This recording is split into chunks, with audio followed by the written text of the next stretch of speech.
Going to move to number 4, proclamation and presentation. City Council and City Manager issue encouraging statements and recognize city staff. Any recognition tonight, Mr. Coffman? You bet. First off, I want to thank everybody for a tough week last week. We were administratively closed, but we had folks working. It's similar to the duck swimming across the pond. It looked really calm if you're just looking at the duck, but if you could see underneath, there were a lot of legs moving there. So I wanted to give some special recognition tonight of some achievements that are just some tasks that had to take place, because our public doesn't really realize what all goes on, and it's an opportunity to talk about some of the things that went on.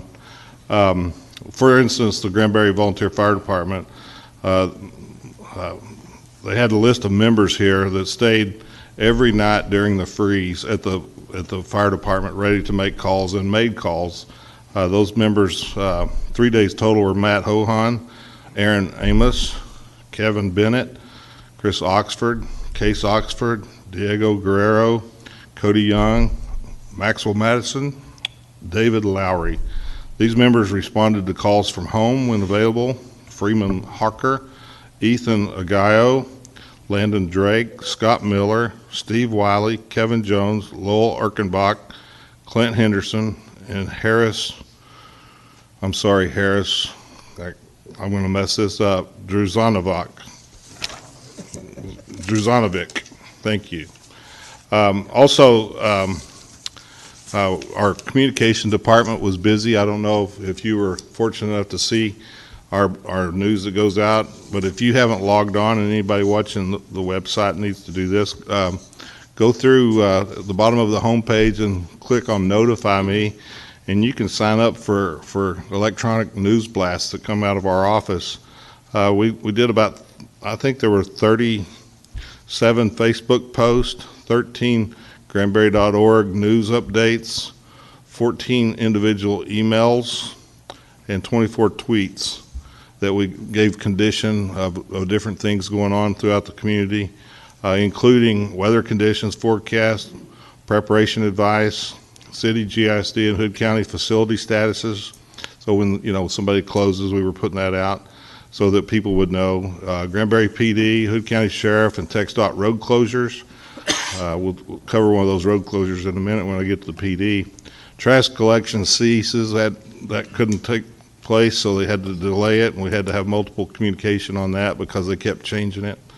The city power outage reporting information. We happily had no power outages due to the storm on the city's electric grid and electric municipal, so that was good. And we also were able to get our messaging out that the Zoning Board of Adjustment meeting did meet Tuesday night. We had to have one person driven to give them some transportation assistance, but we did have a quorum and they were able to take care of business, so we didn't have to go through a whole nother multiple week posting notice and everything. So thank that Zoning Board of Adjustment for coming and doing that.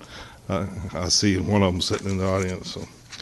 The police department had a busy week. Did something special since it was iced in. They actually did a little more work than they normally do as relates to businesses. They were actually checking for unlocked doors and stuff. They actually found a couple of businesses with unlocked doors.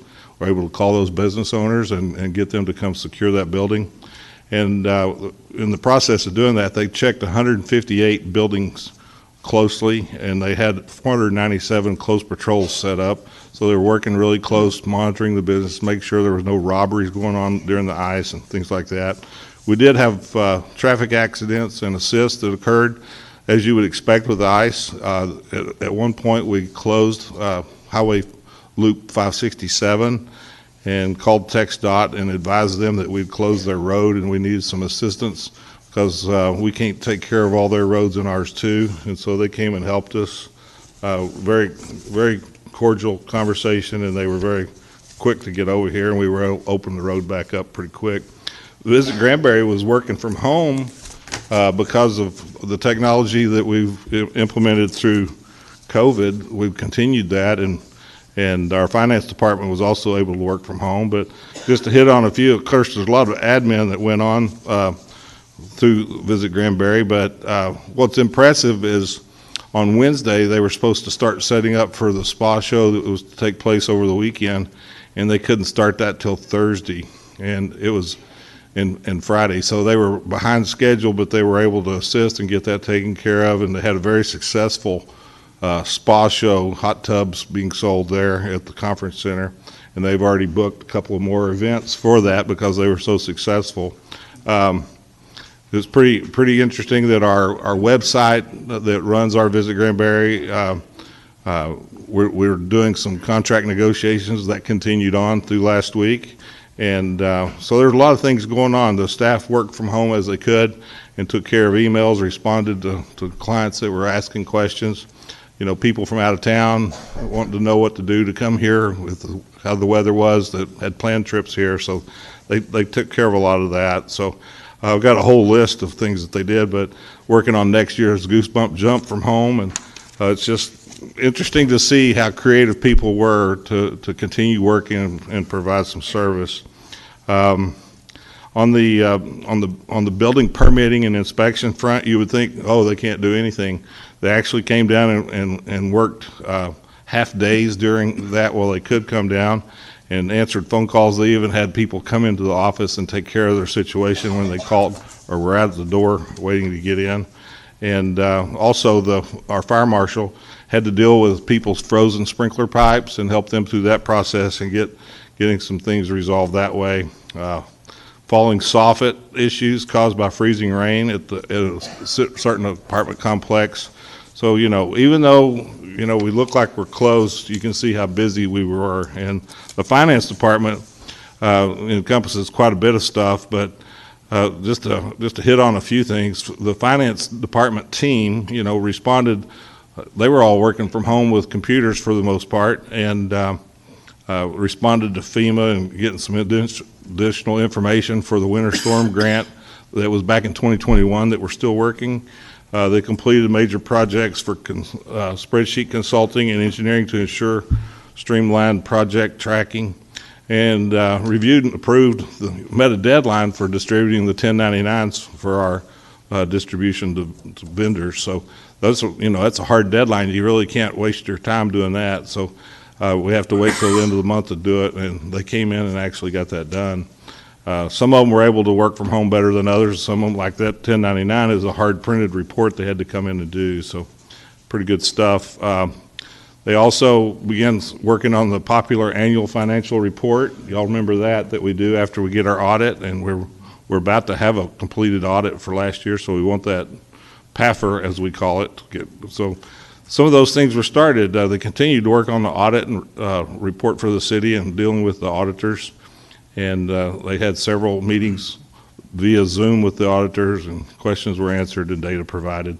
So that's just that office of if you go to the utility billing, they set up all the city phones to give messages to provide that we were closed and that what numbers to dial to get that done. Somebody actually has to do that, you know, and they're the ones that do that. They also completed Zone 3 billing. They sent out notifications to 50 people, 50 customers via text or email, alerting them of their unpaid utility accounts, and processed electronic payments. So a lot going on behind the scenes. They continue to work on the phone with people about the utility portal and how to learn to access that and utilize that. Obviously, the phone was ringing to address trash concerns, and that caused a lot of concerns. And then the warehouse team, that's part of the finance department as well, purchasing warehouse. They worked from home on their computer, working on fire quotes for carbon cylinders and firehouse software, review buy board contracts, and work on things with competitive bidding laws, assisted in purchase of water treatment chemicals for a water treatment plant, purchased Laserfish utilizing the city's online paperless workflow process and accounts payable. Just reviewed purchases. Generally, I'm going to cover a bunch of these, but reviewed different purchases for different departments. Worked on estimates for the Langdon Center. Y'all know we've got some capital improvements there, so they worked on those behind the scenes and drafted the bid packets for those repairs. And worked on the job description for the vacant tech job position that we have in the warehouse, and so answered various calls as well. Assisted staff was restarting the fuel tanks, so we had some problems with the freezing, and so they had to deal with that with different departments to have things ready for them in the warehouse. But overall, they got to work remote for the most part. I know y'all are tired of hearing me, but I got to keep bragging. I got one more sheet. So Public Works Department, the street department was very busy. They distributed about 30 tons of sand on the streets to try to allow for, safe passage. In addition, after the storm is over and it melted, the street sweeper was running Thursday and Friday picking up that 30 tons of sand. So not only did we use it, but we cleaned it, or picked it back up and cleaned the street so it wasn't nasty for the weekend. We didn't really have any big water distribution or sewage collection department problems. Had no major water leaks or sewer backups, just preventive maintenance on all those issues, making sure we were ready for the storm, so hats off to them for that.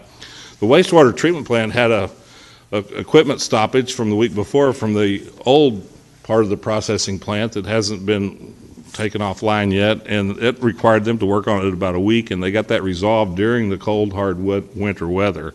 So that's a lot of work that they did.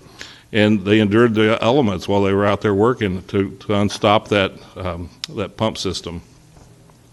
And then the desal plant had no water issues whatsoever. And the electric department, I'm proud to say, didn't suffer anything like the city of Austin did, because we have a regular contract to trim trees, and the ice wasn't quite as heavy here as it was down there, but we had no outages due to the bad weather. We had some routine outages, but nothing due to ice or a squirrel getting into the lines.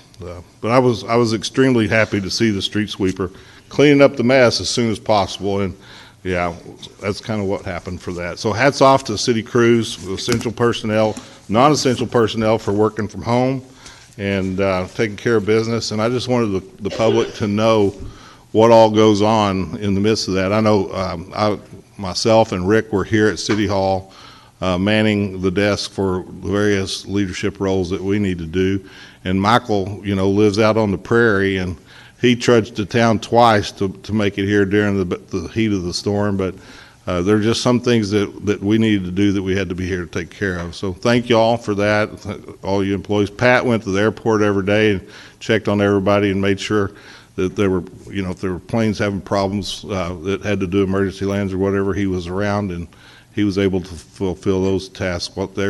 At the same time, we had to have our businesses closed because it's obvious we don't need customers getting out in the weather and having safety issues. But we did successfully have a zoning board of adjustment meeting. Thank you, Richard and team. All right, that's all I got. I've worn you out. No, some people got worn out, but that was the group that worked last week. A big hand. I think that was outstanding.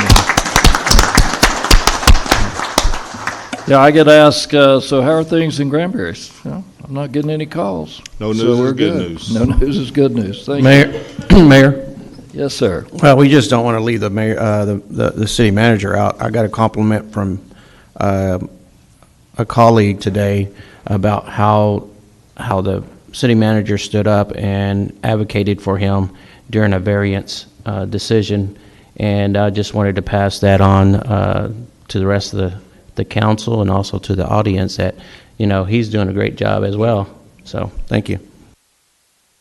Well, then I have to congratulate him too, because the week before he was down presenting to the Texas Transportation Commission.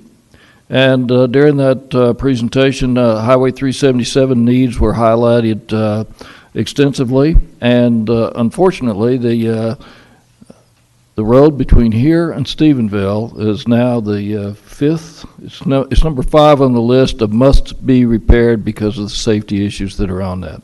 But we have their attention, and I'm hoping that some of the attention we got during the ice storm is because of the great relationship that has been developed there. Thank you. So I failed to mention one of the highlights that I wanted to mention as during the ice storm. That's one of the trips that Michael had to drive to town. We had a meeting electronically with our consultant that was doing the nationwide search for our Public Works Director. And through that process, we have selected Chester Nolen as he's our interim, but now he's our Public Works Director, and I wanted to let y'all know that it's great to have him on board. He is a seasoned city manager in his own right, 50 years of public service.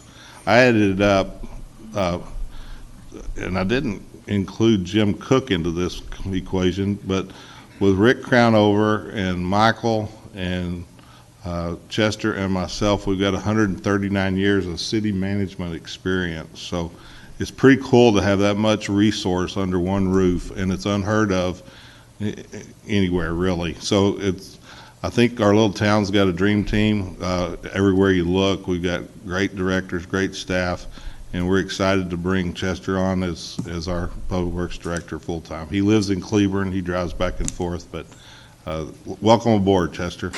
Welcome.